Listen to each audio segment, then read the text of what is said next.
दोस्तों, होली भारत का एक प्रमुख और प्रसिद्ध त्योहार है जो पूरे देश में बड़े धूमधाम से मनाया जाता है। यह त्योहार रंगों का प्रतीक है और प्रेम, खुशी, भाईचारे तथा एकता का संदेश देता है।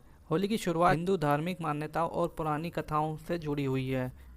इस दिन को विशेष रूप से बुराई पर अच्छाई की जीत के रूप में मनाया जाता है। होली की कथा हिरण्यकश्यप की प्रसिद्ध कहानी से जुड़ी हुई है। हिरण्यकश्यप एक बहुत ही ताकतवर दानव राजा था। उसने खुद को भगवान से भी बड़ा मान लिया था और उसने आदेश दिया कि सिर्फ उसकी पूजा होगी। किसी को भी भगवान की पूजा करने की इजाज़त नहीं थी। लेकिन उसका बेटा प्रहलाद भगवान विष्णु का बहुत बड़ा भक्त था। वह रोज़ भगवान विष्णु की पूजा करता था और अपनी आस्था में अडिग रहता था। यह देखकर हिरण्यकश्यप बहुत नाराज हुआ और उसने प्रहलाद को भगवान विष्णु की पूजा छोड़ने के लिए कई बार समझाया, लेकिन प्रहलाद अपने विश्वास से नहीं हटा। तब हिरण्यकश्यप ने उसे मारने का सोचा और उसने कई तरीके अपनाए, जैसे प्रहलाद को जहरीले सांपों से घेरना, उसे पहाड़ से गिराना आदि। लेकिन प्रहलाद हर बार भगवान विष्णु के नाम से बच जाता था। अब हिरण्यकश्यप ने अपनी बहन होलिका से मदद मांगी।